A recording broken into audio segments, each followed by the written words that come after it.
what's up everybody? It is only Journey here. I hope you are all having a wonderful whatever time it is for you guys right now. Did you guys watch the Lukewarm Tea for You podcast tonight? Because holy shit. Lukewarm tea. Nah, it's piping hot tea. That is scalding. That's like drinking fucking lava. Which, speaking of which, I currently have tea because I'm under the weather. It's lemon. So I thought I'd come here, explain what was going on, my thoughts on it, and read you guys out Amber Lynn Reid's new community post, which she posted during Beck's live stream after the podcast. Something sus about that.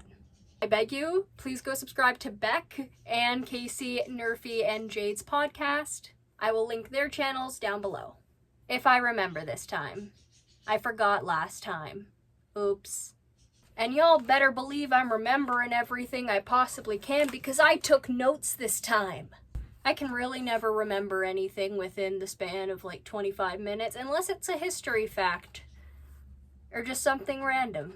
First, the podcast started off with a kick-ass title sequence that was partially animated. I think it was actually just like VR chat rigging type stuff, but I am not sure. But it was super cool and I was just like enamored by it. I thought that was the coolest thing. I think more podcasts should have title sequences because honestly, I think that would just make it like 10 times more interesting.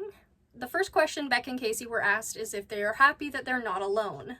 To which they said, yeah, they are thankful that they're not alone, but Casey also knew there had to be other victims of Amber Lynn Reid out there.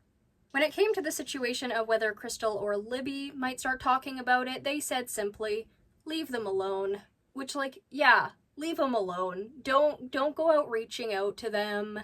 If they want to talk about their experience with Amber, they'll come out and do that. But nobody should be trying to push them to do anything that they don't want to do, because that is just as hurtful. That is not helping anybody. Don't be reaching out to them, please. Somewhere in the beginning of the live stream, they also talked about how Amber will also victimize her partner's family, fighting with them, holding stuff over their heads, to the point where the family members just didn't want Amber doing anything kind for them because they knew for a fact she was gonna hold it over them. I've lived with people like that. Dear God, I'm really glad that everyone who's gotten away from Amber has gotten away from Amber. Beck talks about how making these videos in a way is kind of re-victimizing and re-traumatizing themselves, which is 100% something that goes on when you're reopening these wounds. It can definitely be extremely fucking hurtful to even look at that stuff, especially when you look at the fact that in terms, Beck and Amber's relationship was not that long ago. It really wasn't. It was only like, what, 4 years ago when they ended? 3-4 years ago? Sure, that may be over 1,000 days. But, you know, if that was something that was extremely traumatizing for someone, and a relationship like Amber's, yeah, that would be. 3 years ain't enough to heal from that shit, whether you're repressing it or you're dealing with it healthily. It's not enough time. And I want to say this as someone who was a victim of narcissistic abuse and who lived with somebody like Amber. If you don't deal with that shit, it will come back to haunt you in many ways. But also it's understandable why a lot of us would want to run away from that stuff, because that's not fun to deal with. Not whatsoever.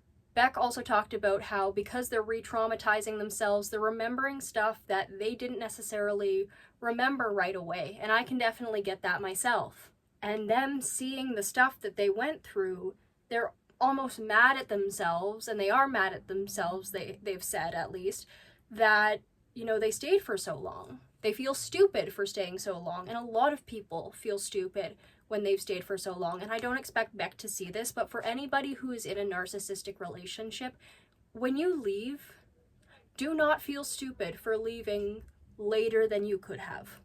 Because survival is not stupidity. You shouldn't feel stupid for simply surviving a horrific situation. Because although it's an understandable reaction, it does not help you heal. So just understand that, like, you're not stupid. We all know Amberlynn Reid loves to move in with her girlfriends. That is just a thing that she likes to do. It's her favorite pastime aside from playing choosy.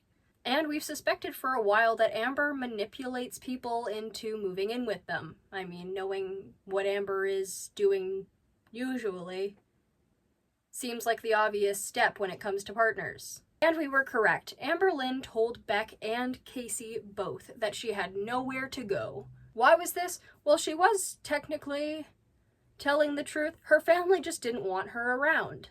And so she pressured the people she was with into having a place to live. And something that was realized during this live is that Amber chooses a lot of quiet, timid, kind people. And then she breaks them. And as soon as they break up, they're the monster. Which is what a lot of narcissists do. We'll get to that later. Thankfully, they both had people in their corner when they left the relationship. Casey had their mom, and Beck had their friends and their sisters. Casey and Beck were both asked what the most manipulative thing Amberlynn has ever done. Beck was talking about the situation in the car at Walmart where Amberlynn was keeping the camera in their face. Beck can't even remember what Amber was even upset about, but Beck always had to apologize first. And Amber would say, yeah, I'm sorry, this is, the action I have to take, I'll get better, but, nothing ever happened. Which brought out the most kick-ass line from Nerfy in this live stream. She had, some really good kick-ass lines in this live stream. I don't know Nerfy's pronouns. Somebody throw them at me. I wish to be respectful to the pretty purple-haired lady. Or they, them, person. Sorry without action is manipulation. Casey responded that Amber thought that Casey and their friend were sleeping together. And Casey would ask Amber, hey, I'm going to hang out with my friend. You good with this? You're not gonna freak out like last time. No, my darling, I will perfectly be perfect because I'm perfect. Okay, cool. It's been 35 minutes. Come home or I am leaving you. And the first time my jaw dropped to the floor. Amber, why do you keep doing this? Because I don't like her.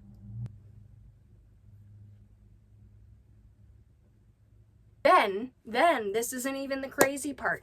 After the relationship, Amber tried to friend this friend on Facebook. And the friend texted Casey the fuck's going on? And Casey texted Amber the fuck's going on? You hated each other. You talked shit about them constantly. Why?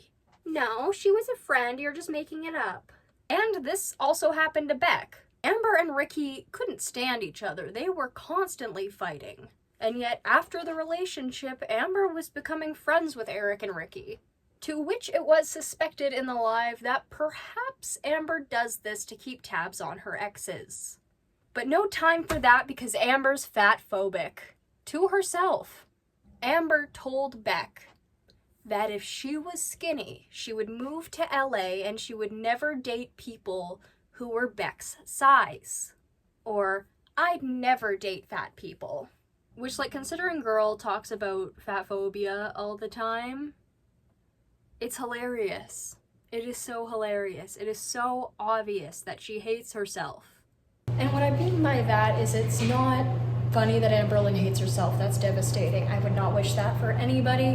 When it comes to bettering oneself, you should always be working on being attractive to yourself. I just think it's funny that, she doesn't find fat people attractive. She herself is 500 pounds. She's not working on making herself attractive to herself. I think that's funny. Then it was also brought up how Amber made Crystal cry over the memory size of an iPod that she was getting Amber. Which, holy shit, that's horrible. That is just, imagine making somebody cry over a gift that they're trying to get you and they're just asking you a question about what you want for it and you just make them feel horrible about it. Damn. That's real shit behavior.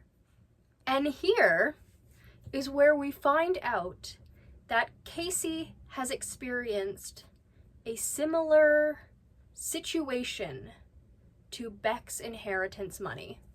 Casey had turned 17, and Casey and Amber had gone to Best Buy, and Casey wanted to get 2 video games for himself with his birthday money. And Amber decided to chime in with, "If you get those 2 games, I'm gonna be so mad at you." Why? And it was brought up in the stream, and I totally agree with this. It's because Amber was upset that the money wasn't going to herself. And when talking about how much Amber even made, Beck described that 1 month she had earned over $20,000. So Amber was making a lot of money at the time of taking Beck's inheritance. And while making about 20 grand a month some months, she was also forcing Beck to be in the videos without paying them a cent. Because, and quote from the live stream, "You're my employee, you're going to be in my videos." That is just all kinds of fucked up. Just all kinds of fucked up. Many kinds, in fact. Like, holy shit. With Casey, Amber made a lot of transphobic remarks, and after they broke up, was trying to make Casey feel bad for even being trans. After the relationship, while Casey was transitioning, Amber openly mocked them, dead-named them, and refused to use their pronouns. Which sounds like the similar Beck situation up until recently.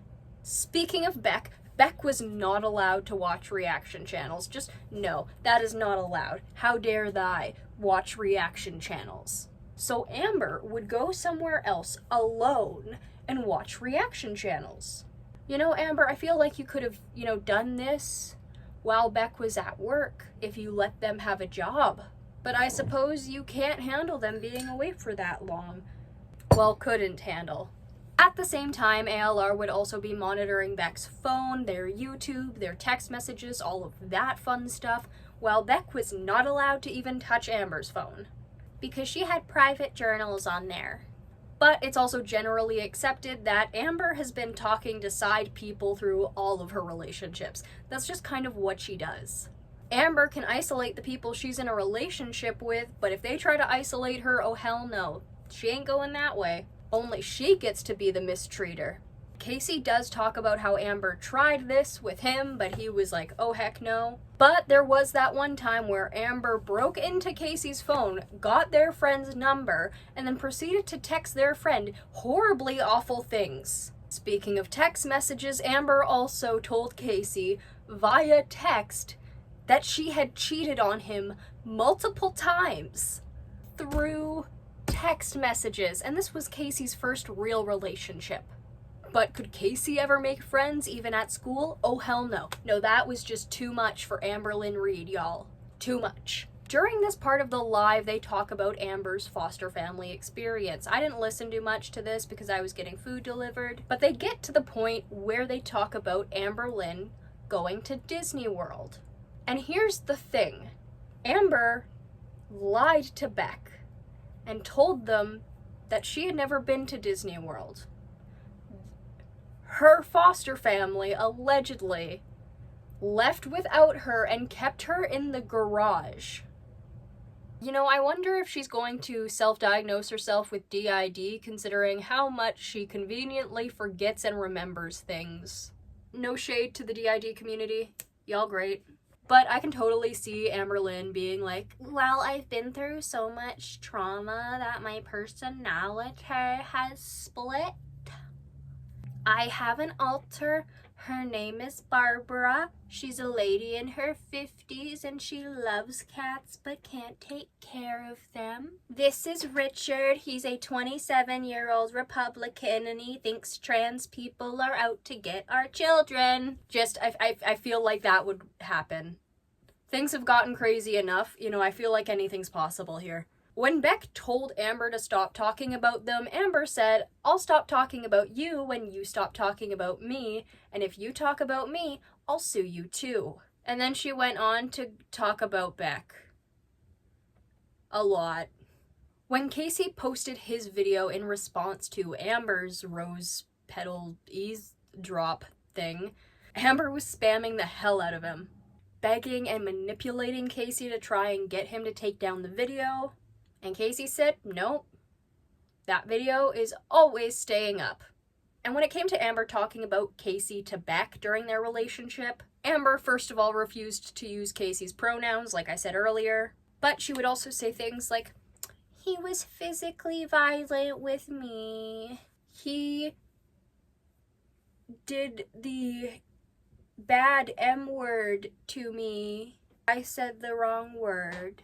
And in reality, if I got anything from this live stream, it's that Casey is a sweetheart.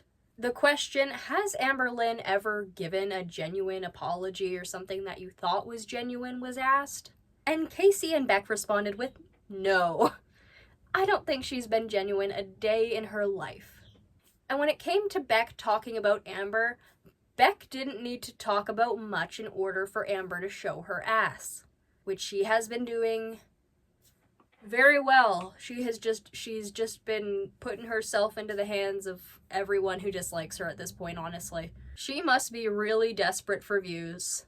Casey also talks about a time where Amber got upset with Casey for role-playing, and Amber just took Casey's phone, threw it against the wall, and broke it.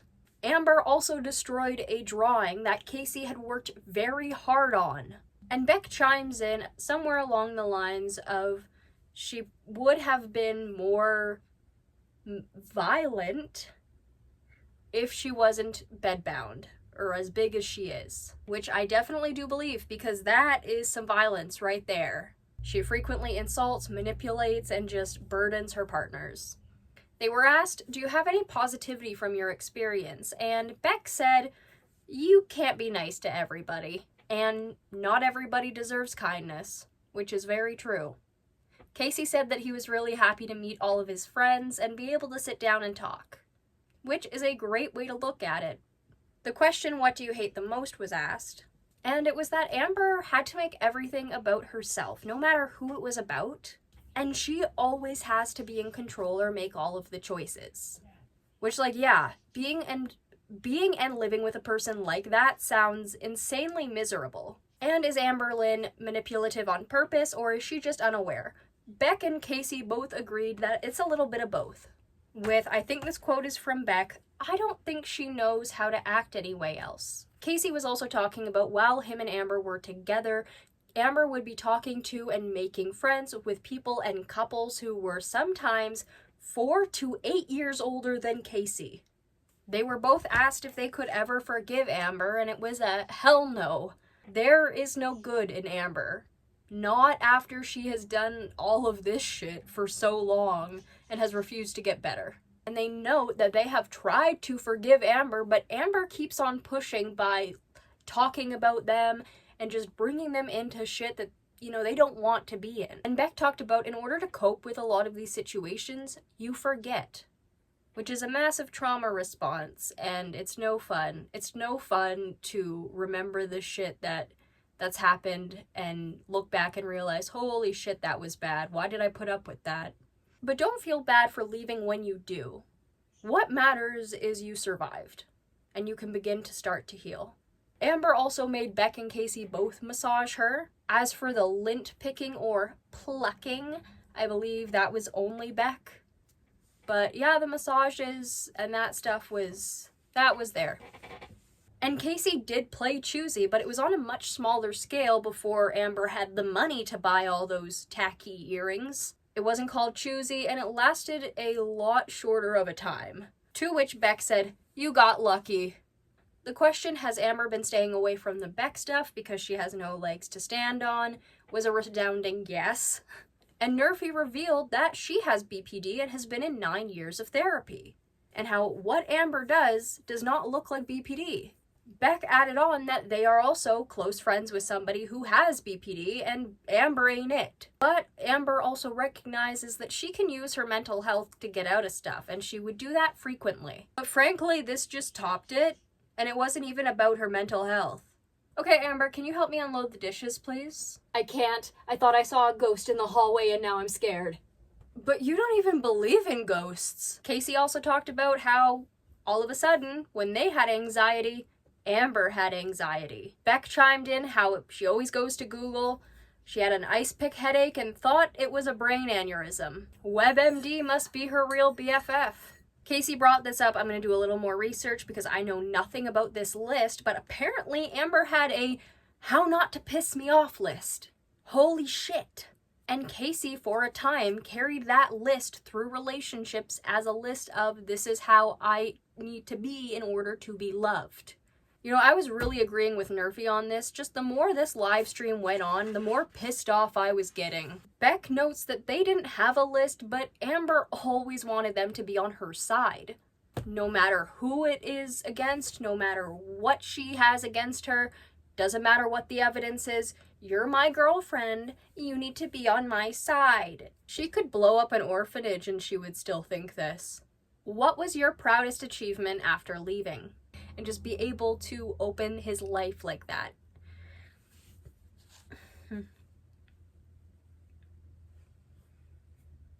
Casey said it's having a life, having friends and family, being able to be himself.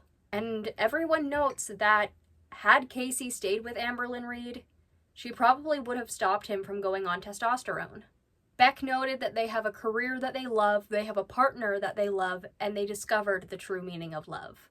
Which just made my heart melt. Someone noted earlier in the live stream that seeing a happy Beck was very new. And Beck responded with, "A happy Beck is new to me too." Which also just broke my heart, and I wish them like all of the happiness ever in the whole wide world. I have another funny quote from Nerfy here. She was crocheting during the stream and said to the other crocheting people, "My fellow hookers." Which I didn't know they were talking about crocheting at first, so I was very confused. And after 2 hours, they were at the final thoughts. Jade was just super sweet. She loved Beck, thought they were so sweet, and it was good vibes with Jade all around. Jade was just like super cool. Everyone there is super cool. Like I said in the description, if I remember to do this, go subscribe to them. And Casey said, straight to Amberlynn Reed, "Eat it. See what happens when you fuck with people?" And with a response to the audience, "Don't let anybody control your life." Beck noted that it was great to connect over their shared experience. And this experience has allowed them to see what an awesome person Casey is. Nerfy's final thoughts next to Casey's were my favorite because honestly, she just speaks so eloquently and I loved the way she was talking. I'm going to read this right off from my notes because I don't want to mess this up. "There is no planet that me or any reaction channel is going to allow you to spin the narrative where these people are ABs or mistreaters." Which in all honesty, kick-ass ended the stream and, you know, we'll never let you forget, Amber. You should never forget what you have done to these people. You should be, you know, getting off your ass and paying people back for what you owe them. It was like, honestly, really strong ending to the stream and to the podcast. It was amazing. I think Beck and Casey are both extremely courageous for coming out and talking about this because it's very hard to talk about stuff like this, especially when your abuser is a public figure. And this is the storm, and the storm has just begun. There is going to be so much more coming out from this stuff. It's going to be whack, in my opinion. It's going to be a lot, and I don't know. All I can hope is that you guys are willing to be on the ride with me, and you guys are willing to come and watch my videos about whatever the fuck's happening in Girl World. Also, I gotta ask y'all your opinion before I read Amberlynn's community post. Totally not related to anything here. But is glitter and lasers considered in Girl World? Like, is she Girl World? Because someone was saying that Girl World was like women who are trying to lose weight and then fail and then like get even bigger and yada yada. And like, it's fitting for glitter and lasers. It's fitting for Anna O'Brien. So like, is she Girl World? I don't know. We all know she's Fat Acceptance Movement, and that's good enough for me to talk about her. So this is Amberlynn's community tab post as of 9:36 p.m. Pacific Standard Time. It has 49 likes and 228 comments. I really need to get glasses, so my apologies on how much I squint on this. You probably won't be able to see my face. After thinking about it and getting the opinion from family, friends, my therapist, and all the stream queens I love and adore, I have decided that I will no longer be silent in a situation where silence isn't the answer, and silence is only causing me pain and allowing stagnancy in a place where I want to heal, grow, and move on. I will share my side, but I will only be doing that in my members only live stream. So it's still behind a paywall. So you're still being absolutely pathetic, not taking accountability, and just being a loser. Suit yourself, lame-o. If you want to join, click the link below, but I want to make it very clear, this is not a place to bash Beck, insult Beck, or invalidate Beck. It is going to be a place for me to be accountable in the wrongdoings I have done by being open about them, sharing what I did, and sharing what I could have done differently. It is also going to be a place for me to share my point of view of situations that I remember differently, because as wrong as I was in a lot of situations with Beck, it is wrong to lie and exaggerate things that are not true. So you're not being held accountable. So you're not taking any accountability. You're just being a see you next Tuesday. Believe me, I would say that word on YouTube if it was allowed. Maybe that's why half my family immigrated to Australia. Anyway. I will not be doing this to be believed. I will not be doing this to have more people on my side. I doubt that. This isn't about that. I think that's exactly what this is about, Amber. Actually, I think this is the whole main point of what you're doing here. Especially that you posted this during Beck's live stream. This is about finally allowing myself to publicly be accountable and stand up for myself. Two things can happen at once. Not when it comes to you, lady. I can be held accountable for A, B, C, D, E, F, G, H, I, J, K, while also clarifying that L, M, N, O, P are not true. Do not let those two things get mixed up, please. As much room as Beck is getting to share their truth, I am now ready to share mine without the added, guess what Beck did? Because again, that's not what this is about. I have a feeling that this is what you're going to make it into. I have a feeling that on principle, you are going to bring up stuff that you think Beck did wrong. Because that's what you do. You can't go 5 seconds without doing that to anybody. Not even your own mother. I am still angry about that. I will take that anger to the grave with me, or I'll go visit Amber's. That was rude. Anyway. Don't disrespect someone who's trying to get better. God damn it. After sharing what I did in last night's stream, bawling my eyes out and sharing my truth, I actually feel lighter, better. I feel okay. My mental health has been so bad. Oh, so you're actually acknowledging that you have mental health, period. Okay, good. My mental health has been so bad that it has actually been scaring me, and I realize now it's because of the silence. No, Amber, it's because you've been so delusional and your mind makes up its own memories, seemingly. And now that reality is finally dawning on you as your victims come out of the woodwork, you realize what a horrible person you truly are. And saying that Beck is lying is invalidation. It just is. I don't think Amber's mental health is bad because she has been silent. I think it's bad because she's finally being forced to face the music. And when people are forced to face the music after being delusional for so many years, it kind of breaks their brain. I have been holding on to so much that wants to be let out gracefully. So I am going to allow myself to do that. Member live streams are always held on Tuesday nights, but if I plan on going live again before that, I will be sure to let you know, like 3 hours before you go live. I hope to see you there.